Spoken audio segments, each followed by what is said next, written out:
शिवमानसपूजा।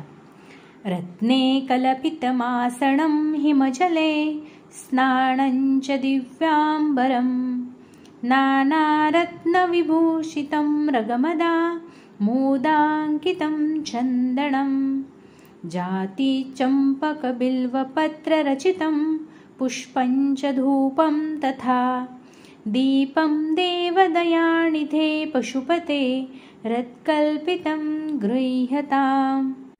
सुवर्णेन नवरत्नखण्डरचिते पात्रे घृतं पायसं भक्षं पञ्चविधं पयोदधियुतं रम्भाफलं पानकं शाकानामयुतं जलं रुचिकरं कर्पूरखण्डोज्ज्वलं ताम्बूलं मनसा मया विरचितं भक्ता प्रभो स्वीकुरु।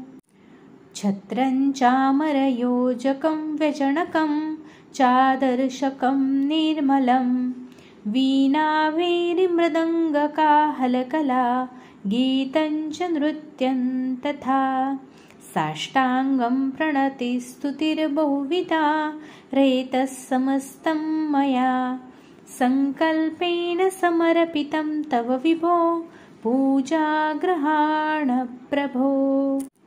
आत्मा त्वं गिरिजामती सहचरा प्राणा शरीरग्रहं पूजा ते विषयोपभोगरचना निद्रा समाधिस्थिति सञ्चारपदयो प्रदक्षिणविधि स्तोत्राणि सर्वा गिरो यद्यत्कर्म करोमि तत्तदखिलं शम्भो तवाराधनम्।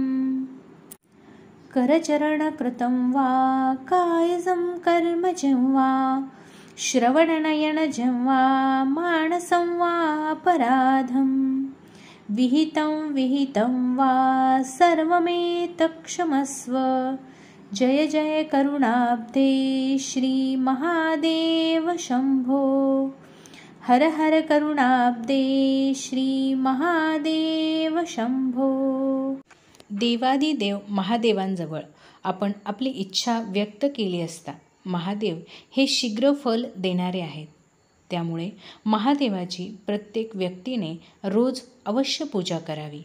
परंतु ज्यावेळी महादेवाची पूजा करणे शक्य होत नाही, आपण प्रवासामध्ये असू किंवा लग्न कार्यात कुठे बाहेरगावी असू किंवा काही अडचणीमुळे महादेवाची पूजा करणे शक्य होत नसेल, त्यावेळी जर आपण शिवमानसपूजा म्हटली तरीसुद्धा आपल्याला महादेवाची पूजा केल्याचे पुण्य प्राप्त होते। ओम नमः शिवाय, ओम नमः शिवाय, ओम नमः शिवाय, ओम नमः शिवाय, ओम नमः शिवाय।